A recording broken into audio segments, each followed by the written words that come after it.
في بداية فيلمنا بنشوف راجل بيصحى فجأة في أوضة غريبة على شكل مكعب، وكل جانب فيها في فتحة بتؤدي لأوض غرف تانية شبهها تماما. الراجل بيبقى في حالة ارتباك وبيفتح واحدة من الفتحات وبيدخل أوضة لونها أحمر. بمجرد ما بيخطو من الحيطان فيها بتطلع مسامير على شكل حرف اتش وبتغرس فيه وبتاخد جزء مكعب من جسمه. بعدها المشهد بيتنقل لأوضة مكعبة تانية فيها 3 أشخاص، يويتشي، شينجي، وأوشي، وولد صغير اسمه شيهارو. كلهم مش فاكرين ازاي وصلوا للمكان ده اصلا وما عندهمش اي من اغراضهم، وهم بيحاولوا يفهموا الوضع. بيظهر راجل تاني اسمه هيروشي وبيرمي جزمة في الأوضة قبل ما يدخلها. بعد شوية بتنضم لهم ناجية تانية اسمها إيساكو. بينما ان هيروشي بيحاول يفتح باب في السقف بيقع جثة الراجل الأول من الفتحة، وده بيصدم الجميع. وفي محاولة يأسى للخروج من الفخ شينجي بيتجه ناحية أوضة تانية من غير ما ياخد باله من المخاطر المحتملة، لكن هيروشي بيوقفه وبيقرر يختبر الأوضة الأول. بيرمي جزمته عليها فبتتحرق فورا بالنار الشديدة. هيروشي بعدها بيحذر المجموعة ان في اوض في المكعب مليانة فخاخ مميتة وبتتفاعل بانواع حساسات مختلفة. بعد كده المجموعة بتبدأ تتحرك من اوضة للتانية وهي بترمي الجزم علشان تختبر الفخاخ. في النص شينجي بيبدأ يسأل اسئلة كتير، لكن هيروشي بيزعق له وبيطلب منه يسكت خالص. وفي واحدة من الاوض بيلاقوا راجل عجوز اسمه كازاموسا وبيعرفهم انه مدير شركة في البداية، وبيعتقد ان المجموعة جايين ينقذوه، لكن امله بيتحطم لما بيعرف ان هم ضحايا زيه. الستة بيكملوا وبيتحركوا من اوضة للتانية، وخلال ما ده بيحصل بياخدوا بالهم من لوحة فيها 3 ارقام موجودة بين كل اوضة والتانية، لكن مش قادرين يفهموا معناها. وفي لحظة معينة يوتشي بيكلفوه يختبر الاوضة قبل ما يدخلوها. بيرمي الجزمة وبيرجع ياخدها بسرعة وبيقرر انها امنة. المجموعة بتدخل الاوضة من غير تفكير، لكن اول ما الباب بيتقفل وراهم النور بيطفي ومروحة بشفرات معدنية حادة جدا بتبدأ تنزل من السقف. ولما بيحسوا بالخطر بيحاولوا يفتحوا الابواب التانية، لكن مفيش باب بيتفتح. مع اقتراب الشفرات الحل الوحيد قدامهم هو الباب اللي في الارض، لكن يوتشي بيقف متجمد من الخوف فوق الباب، فهيروشي بيدفعه بعيدا وبيخلي المجموعة تهرب قبل ما الشفرات توصل ليهم. رغم ان هم بينجوا، هيروشي بيعبر عن غضبه من يوتشي بسبب تهوره، وبعدين بياخدوا راحة. شيهارو اللي شكله حافظ الارقام بين الاوض بيستخدم زرار قميصه وبيكتبها على الارض.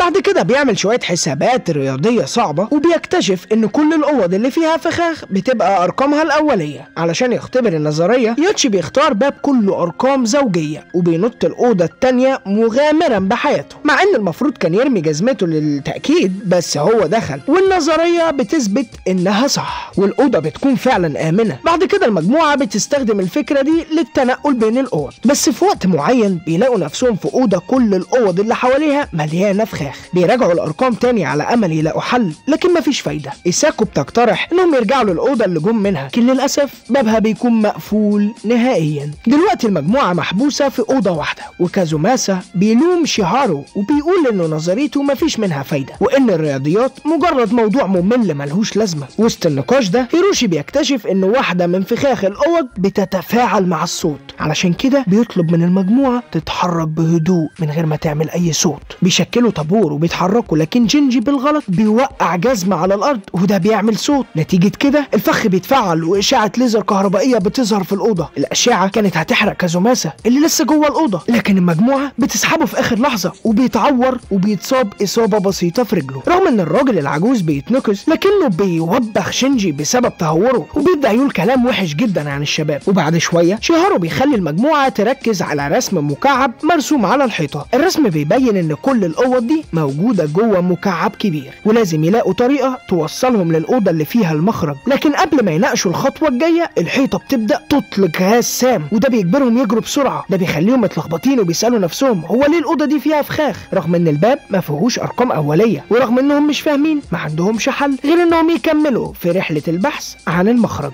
المجموعة بتدخل أوضة تانية، بس بيتفاجئوا باكتشاف صادم. بيلاقوا نفسهم في الأوضة اللي فيها جثة الراجل الأول، وده بيبين انهم بيتحركوا في طريق دائري. لكن شينجي مش بيوافق على الفكرة دي، وبدل كده بيفترض ان الأوض جوه المكعب بتتحرك. هيروشي بيقترح ان هم يكملوا يتحركوا لانه وقته مش كتير. وهم بيتنقلوا بين الأوض يوتشي بيسأل هيروشي اذا كان في حد مستنيه بره المتاهة، وهيروشي بيرد عليه ان مراته مستنيه وبيوعد انه هيرجع لها مهما كانت الصعوبات. لكن لو قابلوا أوضة مليانة تماسيح غالبا هيبقى في ورطة. في لحظة معينة المكعب بيتهز فجأة وده بيخلي شيهارو يقع في أوضة فيها فخ. لما يوتشي بيشوف ده بيجري عشان ينقذ الولد من الفخ اللي فيه أشعة ليزر بتصوب على الهدف وبتخترقه. الاتنين بيقدروا يتفادوا شوية ضربات ليزر لكن مش قادرين يخرجوا. نتيجة كده هيروشي بينط علشان ينقذهم وبيساعدهم يرجعوا للأوضة الآمنة، لكن للأسف مش بيقدر ينقذ نفسه وبتخترق أشعة الليزر جسمه وبيموت بشكل مأساوي. بعد كده المجموعة بتفضل حزينة على فقدانه، ويوتشي بيعمل شوية حسابات وبيكتشف إن الأرقام على الأبواب بتمثل إحداثيات كارتيسية ممكن يستخدموها للوصول لحافة المكعب اللي ممكن تكون هي المخرج حسب نظريته. لو مشوا 4 أضلع فهيلاقوا الحافة. المجموعة بتبدأ تتحرك على محور الواي أساس النظرية دي، وبعد شوية بيقفوا يرتاحوا في أوضة، وكازوماسا بيعبر عن اعتقاده إن كل ده ممكن يكون عقاب على ذنوبه اللي ارتكبها. بيعترف إنه خان ناس كتير ويستحق العقاب ده. وسط كلامهم قضبان معدنية بتطلع فجأة من الأرض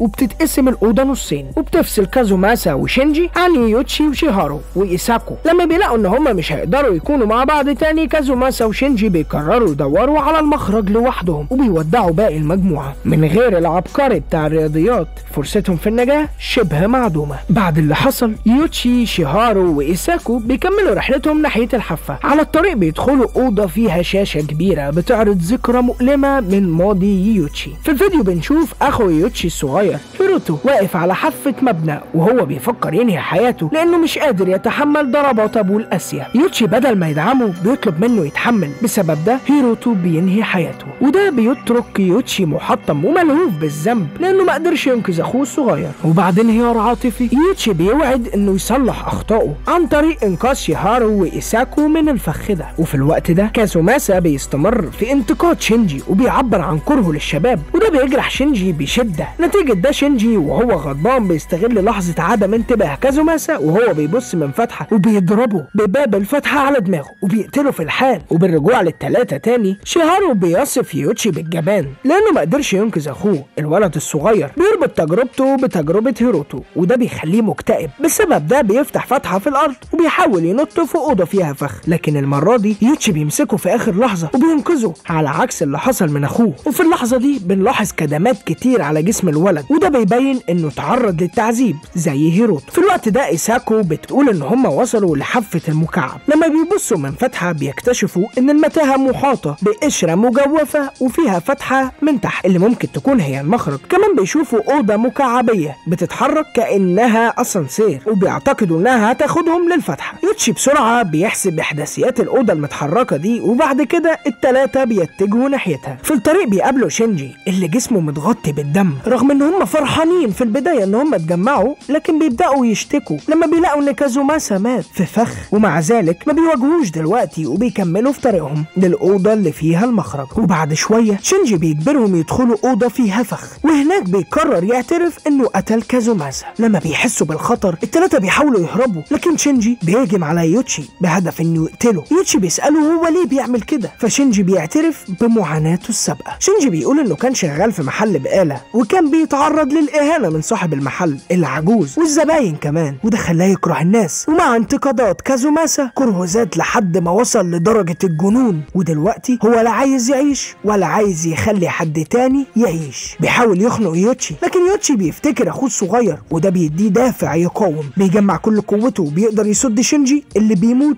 بسبب فخ الأوضة. وقبل ما الفخ يوصل للباقيين يوتشي بيقدر يخرج إيساكو وشيهارو من الأوضة لكنه بيضحي بنفسه في العملية. بعد ده شيهارو وإيساكو بيوصلوا لأوضة الأسانسير اللي بتوديهم للفتحة. شيهارو بيخرج لكن إيساكو بتصر إنها هتفضل تدور على ناجين تانيين. الولد الصغير بيكمل في ممر طويل في نور ساطع في نهايته ومصيره بيكون مجهول. يوتشي بيقع في أوضة تانية وبيتسبب في إصابات خطيرة لنفسه لكنه لسه عايش رغم الألم الشديد. ما بيفقدش الأمل إنه يخرج من المتاهة. في تطور مفاجئ بيتضح إن إيساكو روبوت متقدم جدا وكان بيراقب الناجين كجزء من تجربة. الفيلم بينتهي لما إيساكو بتروح لمجموعة ناجين جديدة وبتقول نفس الجملة المبرمجة اللي قالتها لما قابلت المجموعة الأولى: أنت مين؟ تقريبا ما لقوش كلمة تانية يقولوها. وبينتهي فيلمنا هنا. سلام.